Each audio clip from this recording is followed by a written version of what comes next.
bénir. Amen. Amen. Si nous sommes là, c'est pour adorer Dieu, c'est pour recevoir ses instructions, recevoir sa parole.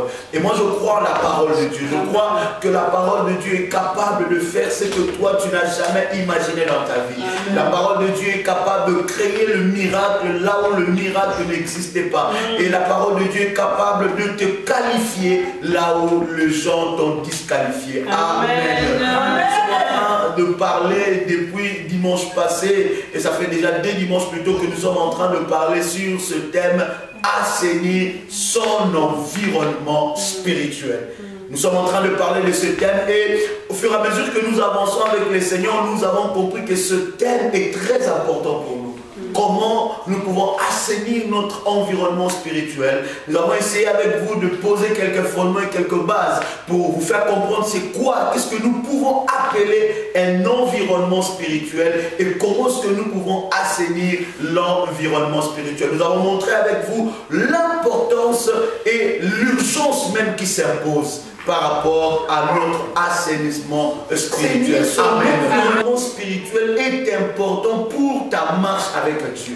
Vous savez, quand vous êtes dans une maison où il y a traîné de la saleté, cette maison, bien aimée, ne respire pas bien. Dans cette maison, il ne fait pas beau vivre. Dans cette maison, on ne peut pas se réjouir et vivre dans la quiétude. Pourquoi? Parce qu'il y a des choses qui traînent. Il y a un verset que je vous avais donné. Ce verset est très important. Je vous ai dit que si quelqu'un est en Christ, 2 Corinthiens chapitre 5, verset 17, je vous dis que si quelqu'un est en Christ, il est une nouvelle création. Les choses anciennes sont passées et toutes choses sont devenues nouvelles. Mais bien aimé dans le Seigneur, je me suis posé aussi beaucoup de questions. Je me suis dit, mais pourquoi beaucoup de gens servent Dieu de tout leur cœur, mais ils ne vivent pas les miracles?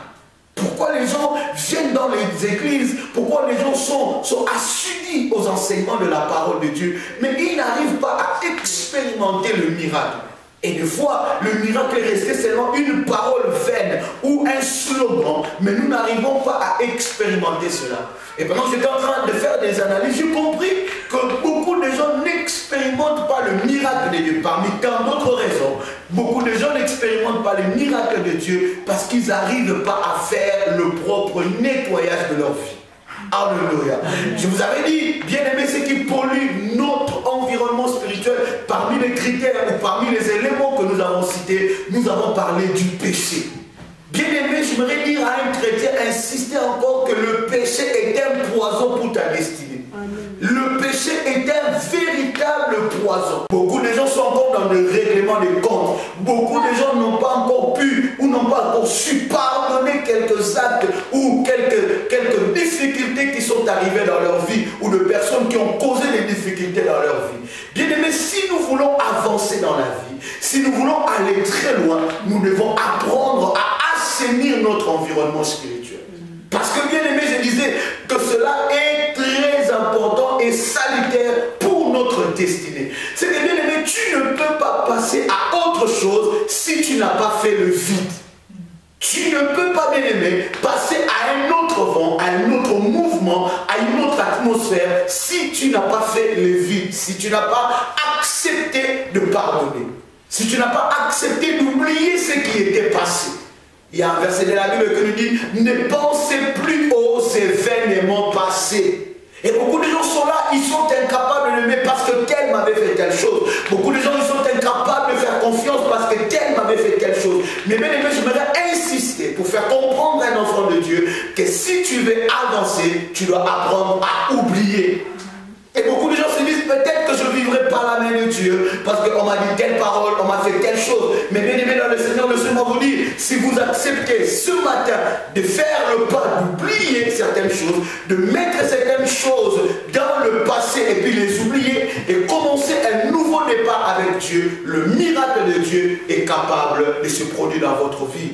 L'environnement spirituel, bien aimé, c'est un espace que Dieu nous donne pour que nous puissions avancer et prospérer. Pour que nous puissions expérimenter la grâce de Dieu. Mais pour que nous puissions, bien aimé, vivre cette grâce, cet environnement doit être assaini. Et nous avons ensemble avec vous cité quelques éléments qui polluent notre atmosphère ou notre environnement spirituel. J'aimerais par la grâce de Dieu, ce matin encore, que nous puissions parler. J'aimerais que nous puissions prendre le 6e point. Nous allons revenir au 5e point qui est la mauvaise compagnie et le mauvais conseil. Parlons quand même du 6e point qui est la langue. La langue.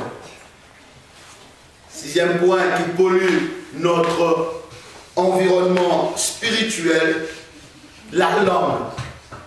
Bien aimé, nous devons savoir que la langue est très importante.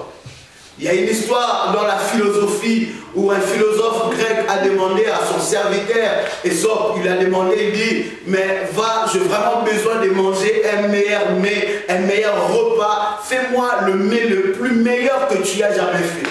Et ce philosophe grec a été surpris alors qu'il a parlé à son serviteur de lui faire le meilleur repas. Le serviteur lui amène la langue seulement. Le philosophe l'a posé des questions, ce philosophe grec l'a dit, mais pourquoi tu m'amènes la langue? Et l'autre serviteur a commencé à dire, il dit, la langue est capable de construire. La langue est capable d'encourager quelqu'un alors qu'il est faible. La langue est capable de bâtir un foyer. La langue est capable de faire émerger une entreprise.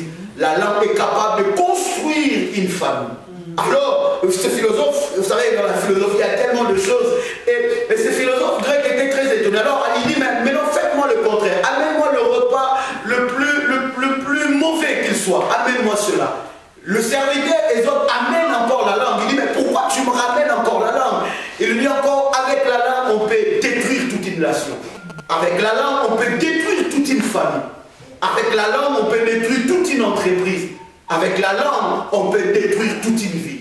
Et ces exemples-là, bien aimés, et ce sont des exemples qui sont étonnants pour voir à quel point la langue qui est une petite partie du corps est capable de faire des dégâts. Et il y a beaucoup de gens qui ont fait des analyses, ils ont compris que la langue est 1000 fois plus petite que le corps. Mais la langue qui est 1000 fois plus petit que le corps est capable de détruire toute une vie. J'aimerais vous inviter à lire ensemble avec moi dans Jacques le chapitre 3. Vous allez voir, dans ce chapitre-là, la Bible est en train de parler sur la langue. La langue, bien aimée dans le Seigneur, peut nous bénir, mais la langue peut aussi nous détruire.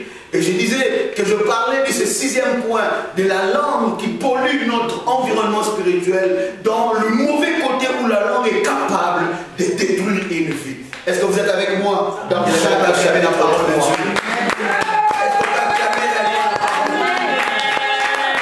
Alléluia! Alléluia! Mais je suis en train de parler de la langue qui est capable de polluer ton environnement spirituel. Nous sommes dans un temps où nous avons des gens que nous n'arrivons pas à comprendre s'ils sont chrétiens ou ils sont des gens qui vont fréquenter les églises. Et souvent, bien aimés dans le Seigneur, beaucoup de gens qui viennent dans l'église ne sont pas véritablement des enfants de Dieu. Beaucoup de gens vont à l'église pour faire plaisir à quelqu'un. Beaucoup de gens vont à l'église parce que c'est une habitude. Beaucoup de gens vont à l'église parce qu'ils veulent accompagner quelqu'un. Mais ils ne viennent pas avec la soif de Dieu. Et si nous avons beaucoup de gens qui ont été déçus à cause des soi-disant des gens qui s'appellent le chrétien, mais qui ne le sont pas. Bien aimé, ton environnement spirituel peut être pollué à cause de ta langue. La langue, la Bible dit qu'on peut dompter plutôt les grands animaux, on peut dompter, je ne sais pas, des grands poissons dans la mer, mais la langue, on ne peut jamais les dompter. Voilà pourquoi il y a un proverbe en français qui dit, avant de parler, il faut tourner la langue 7 fois. Cela est très important, bien aimé, de comprendre cela. La langue est un petit membre dans le corps, mais la langue est capable de diviser beaucoup de gens. Regarde combien beaucoup de familles sont divisées à cause de la langue. La langue dit des mensonges. La langue veut plutôt voir des gens divisés et être dans le querelle. Et un enfant de Dieu qui ne veut pas polluer son environnement spirituel doit apprendre à maîtriser sa langue. Et je toujours dis, quand tu es sous l'effet de la colère ou sous l'effet d'un sentiment quelconque, ne n'ouvre pas rapidement ta parole ou ta bouche, parce que ta langue est capable de te condamner, ta langue est capable aussi de te bénir. La langue, bien aimé, est un élément important. Et cet élément, si nous la négligeons, ça peut nous fermer beaucoup de portes. Beaucoup de gens, bien aimés, ils arrivent à un moment où on doit l'aider, mais ils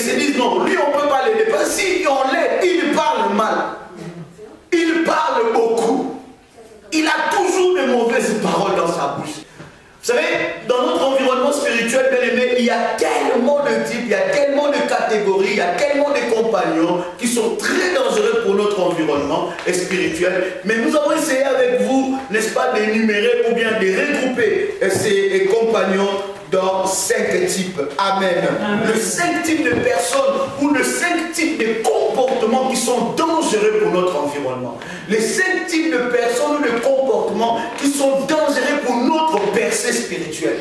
Ces 5 types de compagnons ou comportements qui sont dangereux pour notre avancement dans la vie de Dieu. Amen. Le premier type que nous voulons parler avec vous, ce sont les compagnons qui sont toujours négatifs. Bien-aimé dans le Seigneur, pour mieux avancer, il faut mieux s'entourer. Si tu veux aller loin, si tu veux vivre des grandes choses avec Dieu, tu dois apprendre à mieux t'entourer. Nous avons dit cela, bien-aimé, quand nous avons commencé cet enseignement. Nous avons dit, bien-aimé, qu'on ne choisit pas ses parents, on ne choisit pas sa famille, mais les amis, on le choisit. Amen. Tu ne peux pas être ami avec tout le monde. Et si vous voulez, bien-aimé, être avec tout le monde, il y a un adage qui dit, ce qui s'assemble, se ressemble. Alléluia. Et il faut apprendre à être mieux entouré pour que tu avances. Il y a certains genres de personnes que tu peux être avec lui ou avec eux. Dès que tu es avec cette personne, tu ne pourras plus avancer et aller de l'avant. Pourquoi? Parce que ton environnement spirituel est sali. Amen. Bien. Amen. Amen. Amen. Premier type que nous avons dit, les compagnons qui sont toujours négatifs. Ce n'est pas seulement les compagnons qui sont toujours négatifs, mais un comportement négatif. Parce qu'un compagnon peut être aussi un comportement que tu as et que tu marches avec ces comportements. Alléluia. Amen. Prenons Nombre chapitre 13, verset 26 à 33. Nombre 13, 26 à 33. Quelqu'un peut nous lire la parole de Dieu. Il y a des personnes bien aimées qui sont dangereuses pour ta vie, pour ton avancée. Quand tu es entouré avec des personnes qui sont toujours négatives, tu n'avanceras pas. La Bible nous donne un exemple vivant dans Nombre chapitre 13. Nous avons vu que ses compagnons, alors qu'ils partaient ensemble avec Josué et Caleb, ils ont vu ce que Dieu les avait dit.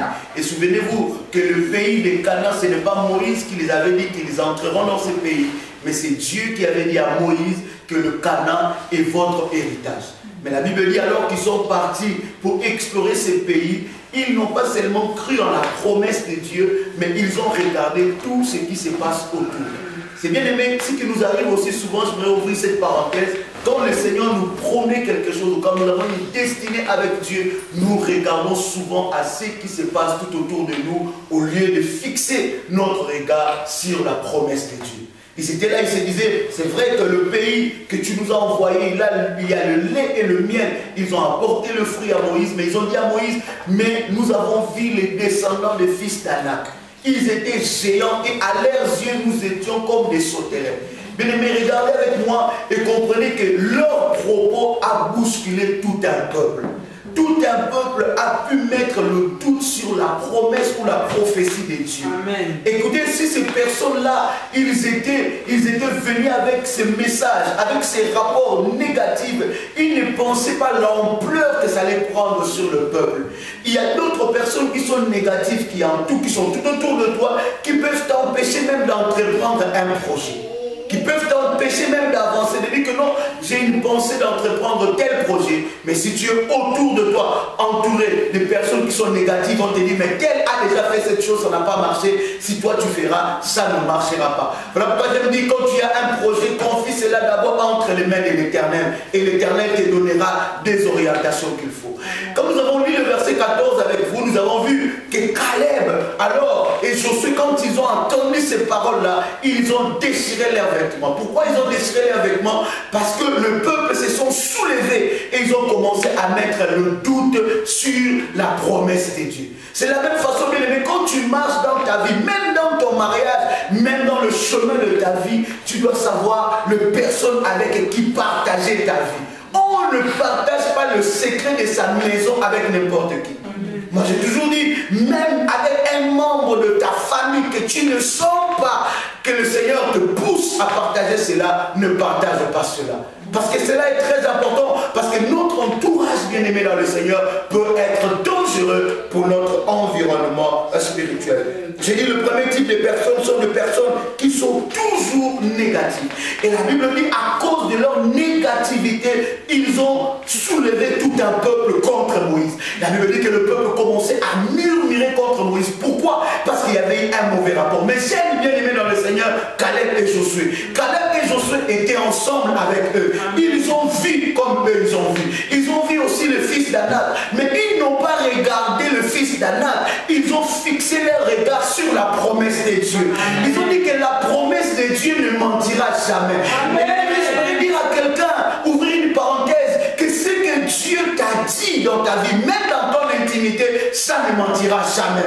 Souvent, nous les chrétiens, nous aimons regarder la réalité. Nous aimons regarder les difficultés qui sont devant de nous, mais nous ne fixons pas souvent le regard sur la promesse de Dieu. La Bible dit que Josué et Caleb ont déchiré leurs vêtements. Ils ont dit, c'est vrai que dans ce pays-là, il y a le fils d'Anak, mais si Dieu est avec nous, nous allons avoir la conquête. J'ai dit, bien aimé dans le Seigneur, pour avancer dans la vie, tu n'as pas besoin que les gens seulement puissent t'encourager. Parce que des fois, derrière les encouragements des autres, se cache la haine, se cache le mépris.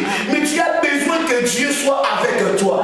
Parce que la Bible dit, avec Dieu, nous ferons des exploits. Parce que c'est avec Dieu que nous pouvons écraser nos ennemis. La Bible dit, Josué et Caleb, ils ont déchiré leurs vêtements. Ils ont dit que l'Éternel sera avec nous et nous allons conquérir cette nation que le Seigneur nous avait donnée. Bien aimé, imaginons-nous seulement un peu, s'il n'y avait pas Josué et Caleb, les gens allaient se détourner. Pourquoi? Parce qu'ils étaient entourés par des personnes qui sont négatives.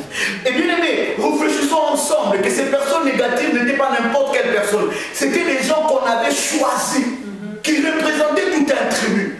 Et c'est vrai, quand vous avez dans la vie, même quand tu as dans ton mariage un mari qui est négatif, tu ne peux pas avancer.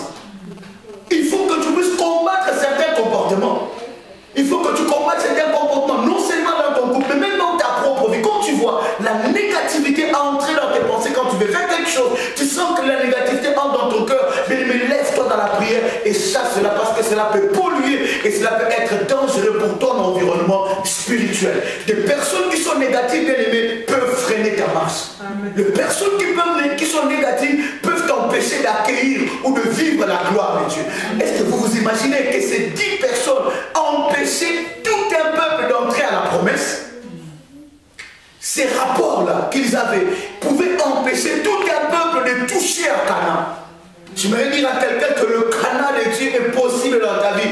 Mais bien aimé, pour que tu avances et que tu accèdes à Canaan, tu dois être entouré avec des personnes qui sont positives. Tu n'as pas dit amen avec moi. Amen. Tu dois être entouré avec des personnes qui t'aident à avancer. Des personnes qui ont un langage alors que tu es faible, qui peuvent te dire que non, Dieu est avec toi, ça marchera. Alors que tu es faible, alors que tu n'as plus de ressources pour un projet. Des personnes qui sont capables de frapper les portes et te dire que non, Dieu va t'encourager et Dieu sera avec toi. Ne sont pas seulement avec des personnes qui sont prêtes à te décourager, des personnes qui sont prêtes à te montrer la réalité, à te dire tu ne vois pas la réalité que Dieu t'a abandonné. Non, sois avec des personnes qui peuvent te dire qu'avec Dieu, tu feras des exploits. Et moi, je le crois fermement. Quand dans ton entourage, tu regardes que tu as des personnes négatives, la Bible dit, si une main te conduit dans le péché, qu'est-ce que tu dois faire? Tu dois couper cette main.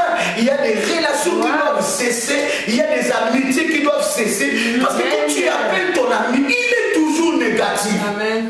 Quand bien même tu le partages quelque chose, il voit toujours les mal partout. Et bien aimé, quand tu sais que dans le chemin de ta vie, de ta destinée, tu ne vois que le mal partout, bien aimé, tu dois faire une attention particulière et te libérer de cet esprit pour que ton environnement soit assaini. Amen. Amen.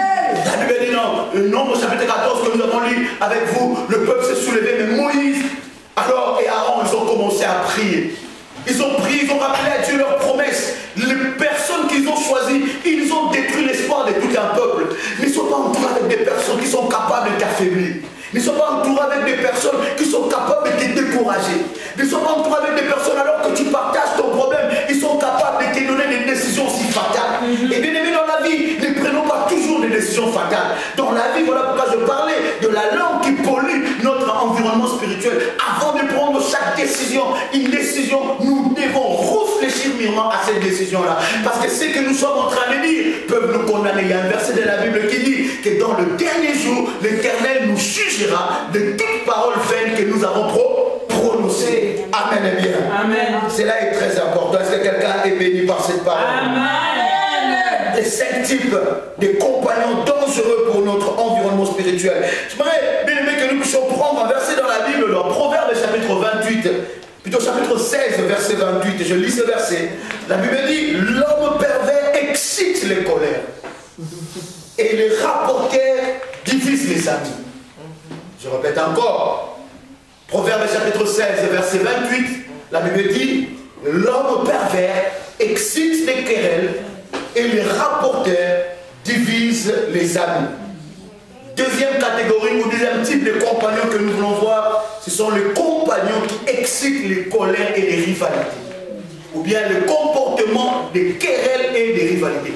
Il y a d'autres personnes qui ne peuvent pas être tranquilles tout un mois s'il ne s'est pas pris la tête avec quelqu'un.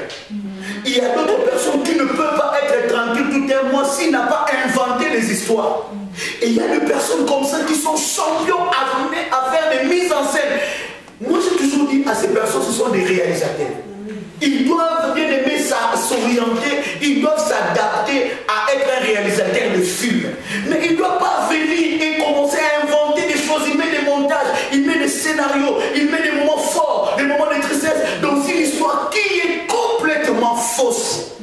Alléluia. La Bible dit dans Proverbe chapitre 16, verset 28, l'homme pervers excite les colères.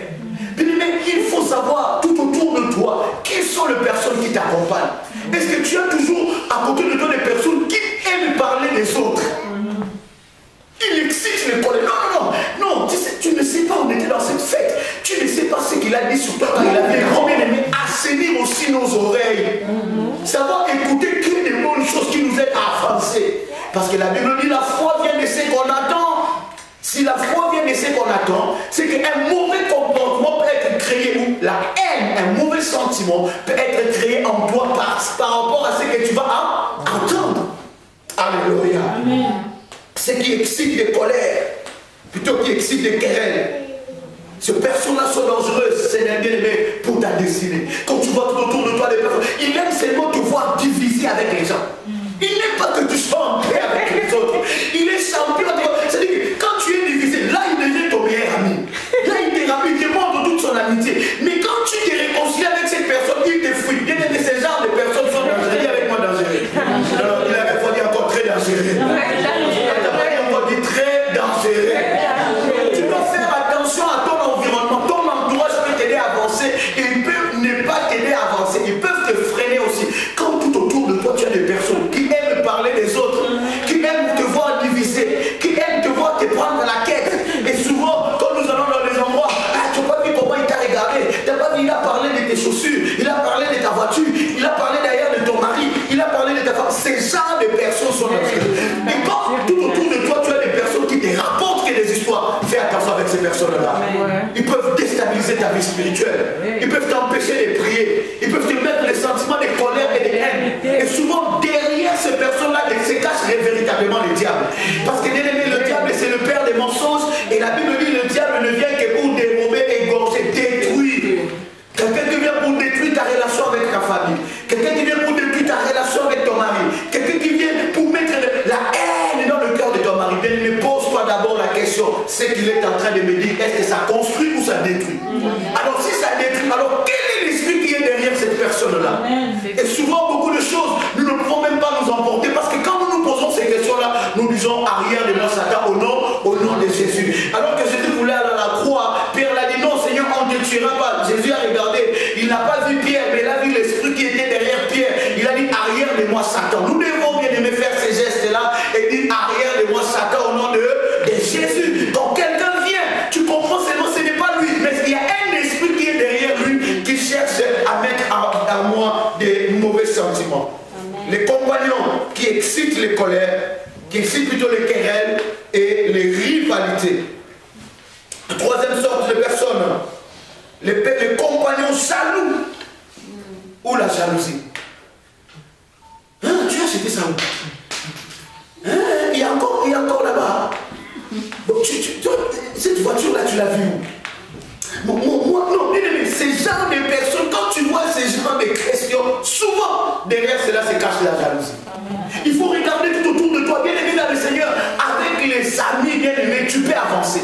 Mais avec les amis, tu peux aussi retourner et aller en arrière, plus bas que guerre. Avec les amis, tu peux aussi détruire ta vie. Beaucoup de couples aujourd'hui sont détruits à cause des amis. Beaucoup de familles sont détruites à cause de querelles, à cause de divisions, à cause de personnes qui viennent rencontrer des mensonges. Alléluia. Alléluia. Celui qui a l'esprit de Dieu cherche à mettre les gens ensemble. L'esprit de Dieu n'est pas l'esprit de la division. L'esprit de Dieu est l'esprit de la réparation.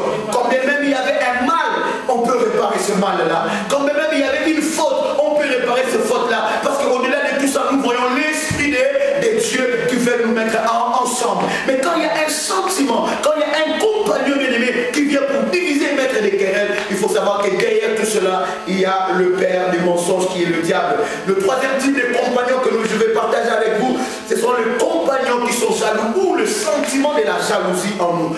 Bien-aimé, la jalousie est tellement liée. Il y a ce que nous appelons la bonne jalousie.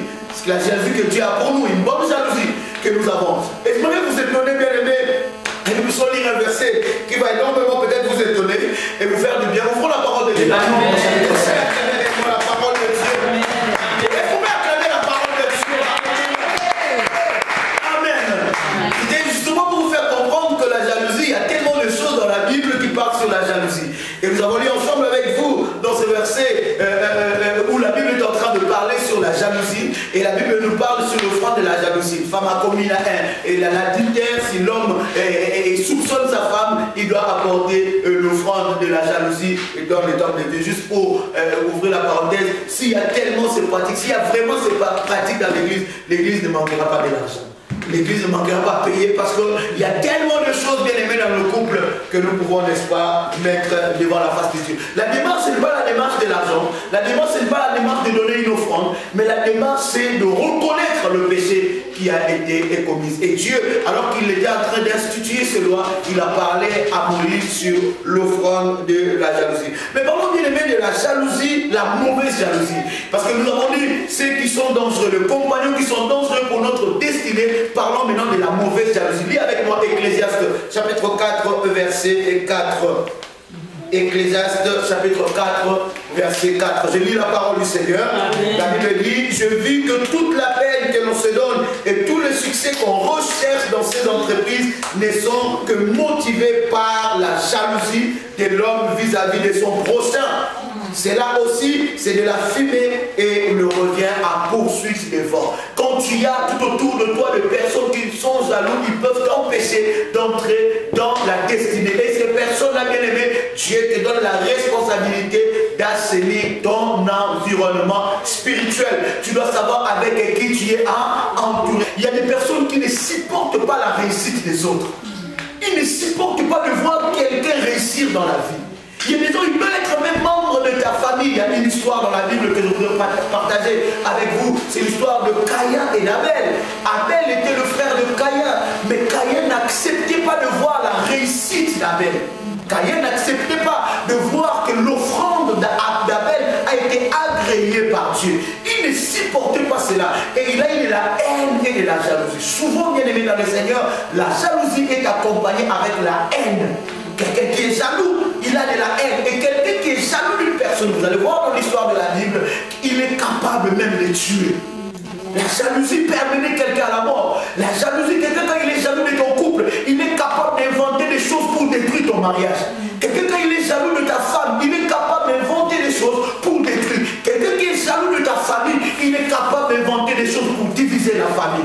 La jalousie, bien aimée, est accompagnée souvent avec la haine. Et quand toi tu ressens ces sentiments en toi, bien aimé dans le Seigneur, sache que cela peut polluer. Cela est dangereux pour ton environnement spirituel. Cela ne peut pas t'aider à avancer quand tu as ces sentiments. Ou bien si tout autour de toi, tu as des personnes qui sont jaloux, bien aimé, tu dois apprendre à te séparer et à prendre un autre chemin. Dieu n'est pas contre la séparation, mais Dieu est contre la division. Dieu est contre la division. Pourquoi? Parce que la division, dans la division, il n'y a pas l'amour. Mais dans la séparation, séparation, il y a une sérénité, il y a une autre démarche que le Seigneur nous amène, n'est-ce pas, à prendre. Cela est très important.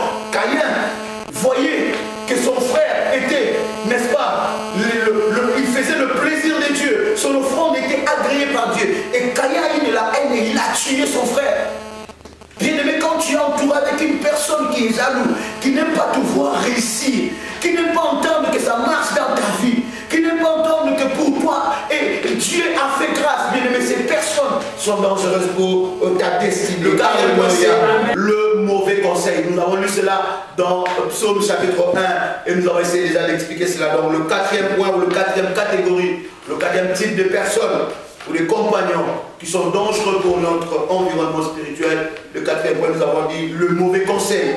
Et nous avons donné un verset dans Psaume, le chapitre 1. Nous vous conseillons vraiment de lire ce chapitre. Ça va énormément nous bénir. Parlons du cinquième catégorie, du cinquième type de personnes ou de compagnons dangereux pour notre environnement spirituel. De personnes qui murmurent et qui se montrent loin de Dieu. J'aimerais vraiment qu'on puisse suivre cela. Des personnes qui murmurent ou un sentiment de murmure ou de moquerie face aux hommes de Dieu. Lisons la parole de Dieu dans Nombre chapitre 12. Nombre chapitre 12. Quelqu'un d'autre nous prend 2 Rois, chapitre 2, verset 23. Nombre chapitre 12, en commençant par le verset 1. Quelqu'un d'autre nous prend 2 Rois, chapitre 2, verset 23. Seigneur, nous venons de lire 2 versets qui sont importants. Ce verset que nous avons lu ensemble, je veux que vous me suivez ici. Ce verset que nous avons lu ensemble avec vous, bien-aimés, nous ouvre les yeux. Pourquoi je suis en train de parler sur le murmure, ces comportements, le murmure ou ce type de compagnons, ce type de comportement qui nous empêche ou qui est dangereux pour notre environnement spirituel, le murmure contre le roi de Dieu. Et quand nous sommes en train de lire le verset que nous avons lu avec vous, dans Nombre, nous avons vu comment est-ce que le Seigneur a châtié Myriam de la lèpre. Pourquoi le Seigneur a châtié Myriam de la lèpre? Parce que Myriam a osé parler du mal contre l'homme de Dieu et il a osé, n'est-ce pas, murmurer contre l'homme de Dieu. Je voudrais ouvrir une parenthèse. Nous avons déjà donné un enseignement ici dans cette église pour parler sur qui est un véritable homme de Dieu. Je voudrais vous dire, bien aimé, quelqu'un qui est appelé de Dieu, quelqu'un qui a le mandat de Dieu, quelqu'un qui est authentifié par Dieu, bien aimé, c'est une personne qui mérite notre respect. Alléluia. Cela peut aussi compliquer la destinée de notre vie. Cela peut aussi fermer les portes de notre vie quand nous murmurons ou nous nous moquons d'un roi ou d'un serviteur de Dieu. Ce roi ou ce serviteur de Dieu peut être beau, il peut être vilain selon les hommes, il ne peut pas être présentable, mais néanmoins, il a la grâce et l'onction de Dieu sur lui. Et nous devons, bien aimé, prendre cet exemple de Aaron et de Myriam qui recevaient aussi les visions de la part du Seigneur. Et Moïse, il était allé se marier avec une femme étrangère. C'était une chose qui était prohibée, mais ils ont commencé à murmurer et à dénigrer la grâce de Dieu. Ce qui parle d'Élie. La Bible dit qu'Élie était en train de marcher, nous avons déjà parlé dans cette église. Élie était en train de marcher et la Bible dit que les enfants qui suivaient Élie, ils criaient monte chauve, monte, ils se moquaient de lui. Et alors qu'ils se moquaient de lui, Élie les a maudits au nom de l'Éternel et les animaux féroces sont sortis pour dévorer la chair de ses enfants. Bien aimé, qu'est-ce que cela veut nous faire voir, bien aimé? Cela peut nous dire, bien aimé, ces comportements que nous avons de murmurer sur le sang de Dieu. Je parle bien de véritables hommes de Dieu, peut être aussi un frein et peut être dangereux pour notre environnement spirituel. C'est vrai que nous sommes dans un temps où il y a tellement de faux serviteurs de Dieu, où il y a tellement de choses qui ne sont pas normales, où il y a tellement de gens qui se jouent au nom de l'Éternel. Les enfants de Dieu doivent comprendre que la Bible dit que dans les derniers jours, beaucoup de gens viendront au nom de l'Éternel, mais ils n'appartiendront pas à Dieu. Et ils commettront tellement de bavures, et c'est ce que nous sommes en train de voir. Mais bien aimé, un véritable homme de Dieu, ou serviteur de Dieu, ou servant de Dieu, mérite notre respect et notre considération. Amen. Parce que cela, bien aimé, quand nous murmurons contre cet homme, quand nous parlons mal contre ces rois de Dieu, cela peut être dangereux pour notre destinée et dangereux pour notre environnement spirituel. Voilà, bien aimé, nous allons parler des 5 types de comportements, des 5 types de compagnons qui peuvent donc être dangereux pour notre environnement spirituel. Nous devons faire attention après avoir de regarder qui sont tout autour de nous, quel comportement est tout autour de nous, qu'est-ce qui m'empêche d'expérimenter la gloire de Dieu et comment pourrais-je, n'est-ce pas, assainir l'environnement de ma vie spirituelle ou de ma condition avec le Seigneur. Amen. Que le Seigneur vous bénisse. Je vais vous inviter à nous tenir des propos. La prière, c'est pas le Seigneur.